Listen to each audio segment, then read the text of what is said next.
thank you for making time for me. I want to tap into your expertise in the field of learning. A few people have recommended I should have a chat with you. Can you tell me a bit about your expertise or your background in that field? Sure. So I started in learning back in about 2010. I was working at National Defense, and I was initially working in HR under staffing, and was successful in getting a new position under our learning management system group. One of the big pushes at the time was to look at how we could substitute classroom training for online learning, as well as capture data on the investment, whether it be time, resource, financial investment in learning, and kind of see what was possible and how can we provide a picture of what that was. And so 2014, after just kind of, I'd actually done a master's in online learning, seeing some of the potential of it. I joined the school and was in charge of, or helped lead the revamp of our orientation program. And one of the kind of drivers there was about putting or offering learning to different departments, new public servants from coast to coast to coast, and seeing how best we could support this transition. How could we make it engaging? And it was really interesting to see at the time because, as I mentioned, the initial pull or driver for moving to online learning was a lot about saving costs, providing access, not needing to pay for travel. And now we were getting into a point where we're trying to see how could we make this less of a task and more of an experience. And so, yeah, that was kind of the introduction. And then I went on and did some research, some studying at the University of Toronto to look at how different academic institutions were looking to scale engineering education around sustainability, and seeing what the promise of online learning had in that realm as well. Yeah. That promises to be an interesting conversation then. So building on that body of knowledge that you've accumulated over the years, what would you say in a corporate environment like the public service of Canada, what are some of the trends that are inevitable for our institution? Well, it depends how we're looking at trends. So if we're looking at trends in terms of what type of technology will be used, I think right now what we're seeing is, especially with the COVID pandemic and the role that's playing, is before you had to convince people perhaps that online learning was a viable option, and now you have people lining up out the door saying, how do we move from in-class to online? So there's different trends around learning personalization, using recommendations like you'll see on Netflix and other systems. They'll talk again about bite-sized content and reducing the length, but I really think we're going back into a more purposeful and intentional environment for teaching online, where whether it's a longer course, something that's perhaps structured like a semester, or a short event, it's really about making that time spent with your learners really engaging and really meaningful, and not just trying to kind of publish the PowerPoint online and calling that online learning. Okay. What the difference does it make to engage the learners more than some of the traditional ways we've observed in the past? What's the benefit? I think so. One of the very kind of relevant issues right now is around human rights, equal rights, especially south of the border. And you'll see a lot of initiatives around diversity training, values and ethics, and they become these kind of self-paced courses that can be page turners.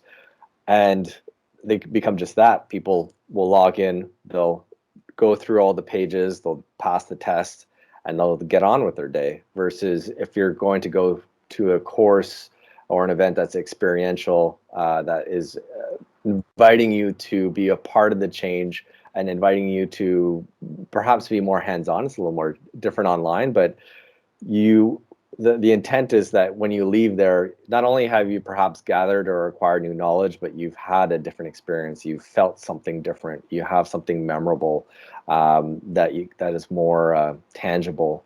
And I think this is what the experience aspect of online learning is really trying to focus on, and not just putting a book online with pictures, but really involving people in the process, trying to get their buy-in as to this is why you're investing your time in this course or activity, rather than if you take this self-paced course that's a page turner online, you will understand diversity and inclusion by the end of the 3 hours.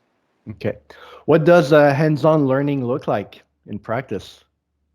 I think it can have different forms. A lot of my research is focused on engineering, so that's usually predominantly around, if you're going to be creating structures, learning how to mix concrete. And this is something that can be difficult online and something that we're still trying to tackle. Looking at using tools that can show you some different models, different sandbox environments to really understand how these different properties, chemicals, substances mix and what impact that will have on your structure.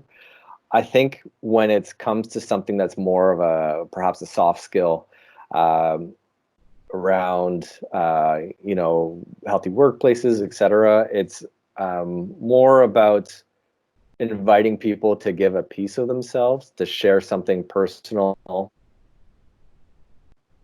Okay. to tie that to the lesson, so that they're not just on the receiving end of the information, but they're also giving back into the learning community. They're also giving back into the lesson itself, so that becomes a part of them. So you've been in that space for a decade now. Have you noticed anything that was very popular or ubiquitous 10 years ago that in 2020 it's going the way of the dodo? It no longer makes sense. It needs to be either completely upgraded, updated, or we need to move away from these old ways of learning. I think that the biggest one, which is kind of interesting, because I had mentioned when I started, I was working on the learning management system, collecting data. And so in an economy, in an environment, especially in government, where we talk about data being the new oil, and people wanting to capture all this data on learning, I think really what we see as teachers, as instructors, is like that data might be nice on your dashboard, but you should really focus on the experience. So yes, we want a learning management system, but we don't want the management part to be the predominant. We want the learning part of that system to be the predominant one. And so I think that's a huge shift. That's good, interesting. And it brings to mind, I know there have been several attempts in the past to measure how learning stuck with the learners. Is that still something that is happening? And if so, what are the current trends in that specific area of measuring the impact of learning, or whether learning sticks with the individuals?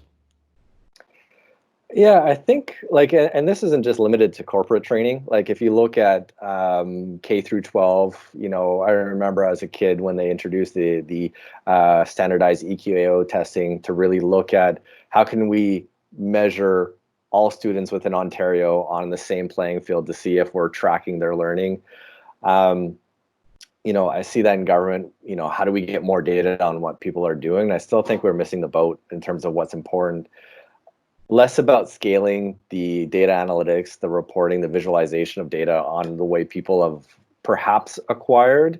And we need to shift more back into that one-on-one conversation with either your mentor, your coach, your colleague, the group you're working with, so that what you're supposed to be learning, what the behavior is supposed to change, is reflected locally, as opposed to we can see that X amount of people took this course, which means we believe that based off the tests that we expect to scale and be consistent across everybody, we've moved this yardstick this way. Like it's really kind of not pseudoscience, but like human beings aren't machines. We don't all operate the same way.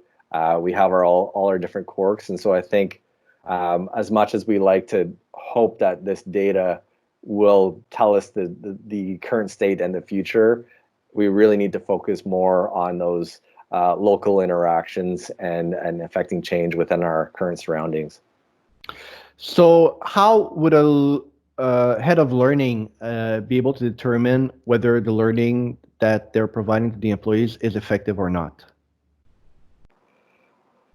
It's not going to be a sexy answer, but I would say it's talking to those managers, it's talking to those employees and asking them directly. We can do a survey to gather some specific data, but I think really looking at, small interviews of, you know, how do you feel about your learning experiences? How do you think these actually help in your current environment? Having those honest conversations. I think heads of learning are in a difficult conversation because they're expected to be able to show these reports and dashboards.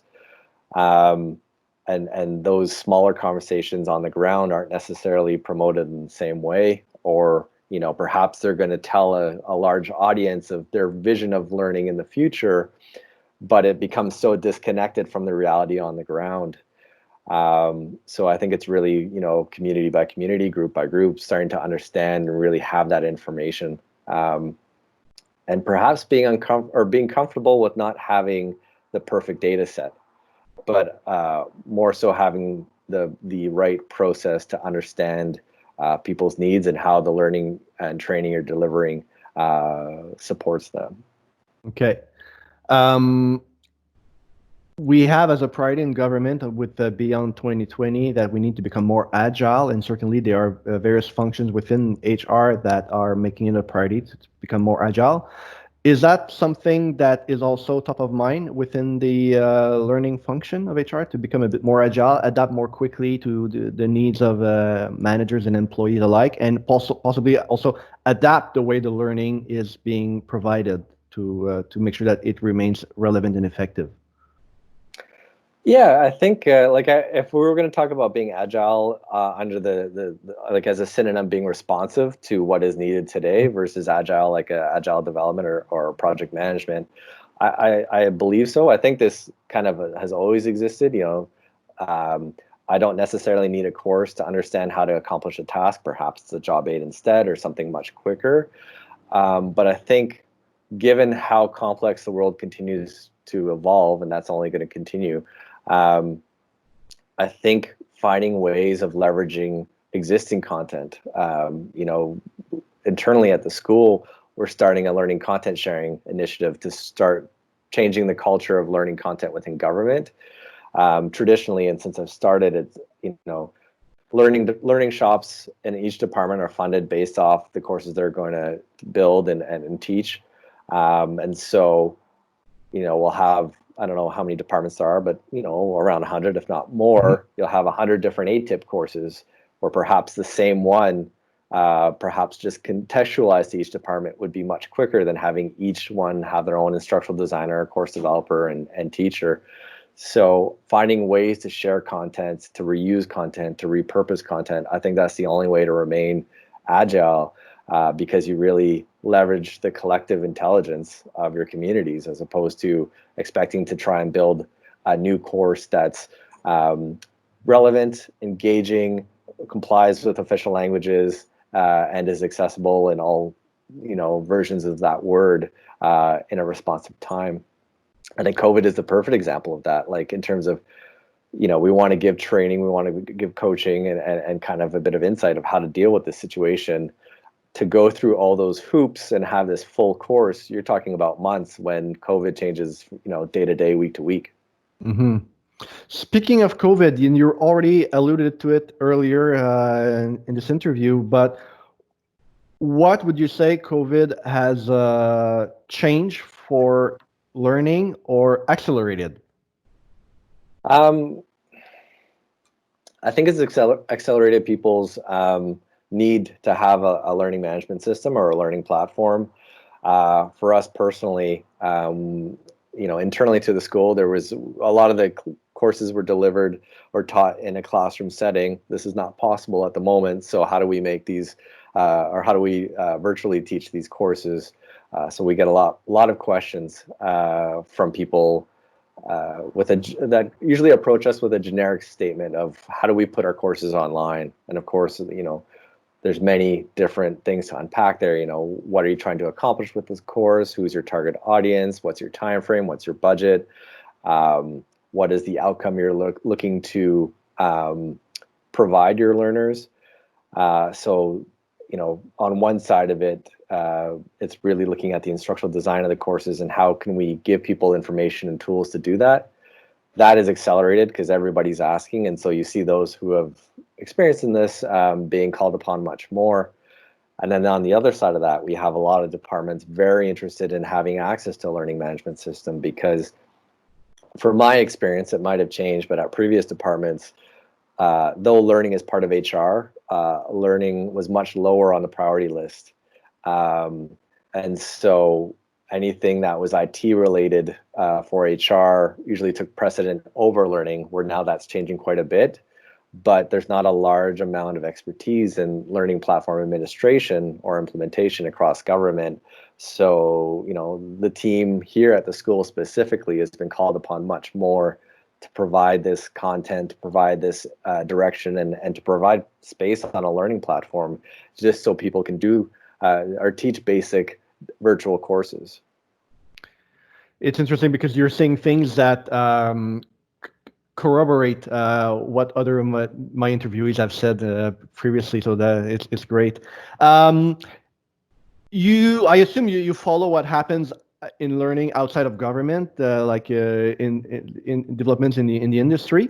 Are there any micro trends that you are starting to witness in the private sector, for example, when it comes to learning, that you think, well, we should be paying attention to that because this might be our next big trend within government, or we should start developing a bit of an expertise around this, a bit of capacity? Yeah, I think, understanding, just what good virtual training is and being able to offer that will be very important for us. I think, that need has only increased since COVID started, but we knew this was something that was needed all along. It just, people had other options before and now they don't. So, when you have that one option, more people are going to be looking for support there. I think, I've been paying attention to different academic institutions, different corporate institutions, after they were told that they would no longer be offering in-person courses for the time being. You saw those that were ready from a technology standpoint advance, and also those that had a really good marketing team advance quite a bit, because corporate training is no longer reserved just to corporate institutions in terms of you could have other companies providing this, but academic institutions see this as another avenue for them to generate revenue, to gather people, perhaps to even use as a teaser to convince people to come back to university or to start university in the first place. So a lot of it is going to be around your marketing arm and how easily you are, or how capable you are of enticing people to join your course on project management or your course on finance, because modern technology allows us to access just about anyone's course across the world. So you're going to have to be able to market really well. And I would say the trend is those who are marketing well and have a reasonable product or course to offer are those who are going to succeed, which will mean that, and they won't succeed in a small amount, they will dominate, which will mean that others won't be able to compete. And so, yeah. Good. When you speak to other people who work in learning in government, or perhaps with clients that have expectations about learning services, are there any myth that you would like to dispel, like things that they think should be the way to approach learning, but it's actually, they're actually making a mistake on that? I think the first one is that understanding the time it takes to produce good learning. Often we can get requests for, we want this course online and we haven't figured out what we're teaching yet, what the outcome we want, but can you tell us when it'll be available? And so I think it's just really understanding that online learning will take as much, probably as much time and resources as an in-class course. The only thing that will change is that you'll be able to scale it much quicker. Yeah. Also, you can, you usually have to meet some of the check marks before, like in a classroom setting, you can account for errors in official languages if you're having a bilingual session, and accessibility is handled a bit differently, whereas in an online space, you're limited to the technologies you have, and you're accountable the minute that course is released. So I think just understanding that it's not as quick as a turnaround unless you understand the full concept of online learning, in which case you're probably not approaching us in the first place, unless it's for an account. So I would say that would be one of the myths of like, this is going to take time, this is going to take resources. So come approach us as soon as you can, and be patient with the process. Anything else that comes to mind? Common myths? That you have to, so this would actually go a bit counter to what I just said, but that you have to release the entire course at once. So corporate training has really been really focused on self-paced learning, and something that is called SCORM, which is just a model for the system to be able to track your progress. Normally when you launch a SCORM course, a self-paced course, it's complete and then you launch it, whereas something that's more like a cohort-based, perhaps topic or week-based, you don't need the entire course finished. You can do more of a release like you would see in like a newsletter, where each week there's a new topic with new activities. So rather than trying to get your entire course finished, have a North Star, have a global of understanding of what you'd like to do, and then feel free to start using some tools like Moodle, which is an open source learning management system, to release it in more of a calendar release as opposed to all at once. And that'll get you to market much quicker than your SCORM alternative. You emphasized earlier on the importance of interaction, either in groups, one-on-one. What do you see works best when it comes to interacting with other learners? I think it depends on the context. There was some interesting research that I did a few years ago, where you had self-paced courses that were developed, like they were semi-cohort based, where somebody could advance in the course at their own pace.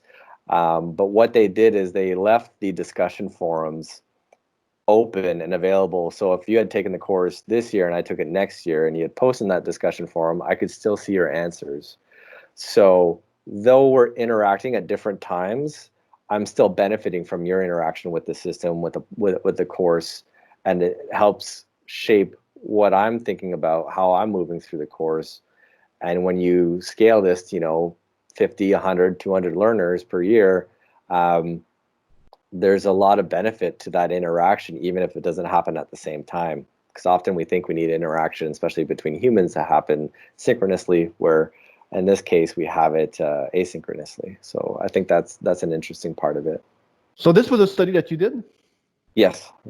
Interesting. How? That's actually a question that I always have in the back of my mind. How we can bring more evidence to inform our HR decisions. So how does science research inform emerging trends in learning?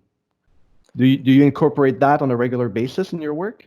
I do, and sometimes they're in competition with one another. Like we did at the school earlier this year or late last year, we did some field studies around even the environments people use or set up when they're about to access our learning platform. And so we saw the importance of having a dedicated time, a dedicated quiet space, and a good connectivity to learn. And so when we see sometimes things like Workplace 2.0 championed as the solution to everything, well, we saw that for just getting our learners ready, Workplace 2.0 was at odds with a proper learning experience. I mean, there's ways around it. I think the other one is like HR is normally quite influenced by finance and the politics of government. And so when we see messaging from different institutions, normally they're trying to align with a single voice, a single direction. And so the critique or the nuances can get missed in some of what's being proposed. I go back to the example around data being the new oil. where I really think that this is can be misinterpreted or misused. We've seen some institutions, some companies tell you how great the data is going to get if you use that platform, but what they do is they focus less on the learning and more on the criteria needed to gather data to create a story. Yeah. So your story looks great, but like that experience that your learner has was awful. But they were just trying to, the focus was flipped. We're not trying to improve their learning. We're trying to improve our story around data. So what questions would you like the data to answer? I think the biggest one is, do we really need to track learning? Okay. And I think it would be a bit of a controversial one, especially since we're in the procurement process for a new learning management system. But I would be curious to know. I understand that the practical reasons. I think it's still important to understand or track how much time people are spending training or learning on the job. But do we really need, like, if you had organization A and organization B, and organization A was tracking all their required mandatory courses and having to do it, and B was not, and just giving the option of their learners to do it, would there be improvements culture as a result? And my hypothesis would probably say that no. If not, organization B would probably be more excited about learning because they're not just trying to check a box. They're actually taking the time to do it, and it's more self-directed, more self-directed. They're taking that ownership of it for themselves, rather than being told what they should take, whether it's relevant or not. So understanding it is still a developing field, but how would you try to collect data on the learner's experience? So there's some interesting technologies out there, like, and it can get really deep in terms of how much we can track. I'm not sure if you're familiar with APIs, but there's XAPIs, which is essentially an experience API that tracks all the micro interactions that a learner would have online. So you can get very detailed results on what they've done, how long it took them to do it, what the results were. This is one way of tracking that, and you can use those things to improve recommendations, like saying you should take these courses, or we noticed you spent 10 minutes on this page, you might want to actually go and take this course to improve your learning there. And this is where we start rubbing up against privacy and just making sure that consent is given to our learners so that they understand what they're signing up for when you use a system. Much like it's a different context and a different cultural context than Facebook, but as a learner, as a user of a system, you should understand what you're consenting to. Yeah, in fact, I took my first comprehensive online course this winter, and I estimate that it took me at least twice the amount of time that the university said it would take to do each of the module. And I was wondering, is it because I'm doing this in my second language? Is it because I haven't been to school in 20 years? Is it because it's my first experience doing it online? But I was really, really a bit surprised by how much focus it required of me to just to learn, like to read the material, to follow the activities online, to do the little questionnaires and test. And I enjoyed the experience, but I gotta say that by the end of it, as much as I had enjoyed the experience and I thought like the whole application was really well designed, I was a little burnt out by the experience. Because it had taken me about 80 hours instead of the 40 that I had planned for. Yeah, and they probably wouldn't want to tell you it's going to take 80 because they wouldn't want to turn you off from actually taking the course. I'm taking a course right now online around computer programming, and it's like they tell you the length of the course, but it's really just the length of the lectures. It's not the length of the course. Yeah. When you look at the future of learning and what's emerging, what gets you most excited?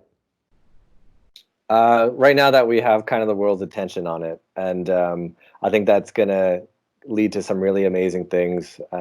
People getting the right funding to test out new options, new opportunities for online learning.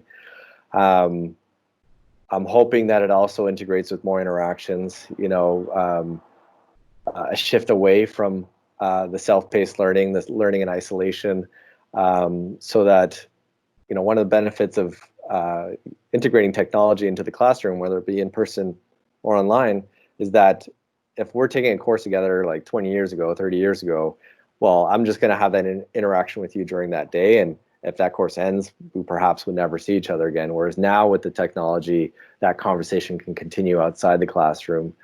And so I think we need to stop looking at learning as an isolated activity or event, and more of like a continuum, so that you develop your communities, you know who to go back to if you have more questions, or you know where to ask your question. Because especially in government, few institutions have 300,000 learners, where you'd have many of those different groups doing the same activity or same function across different departments, different time zones. And so it makes it really interesting to see how we can build on that kind of collective intelligence and community to solve similar issues across the country.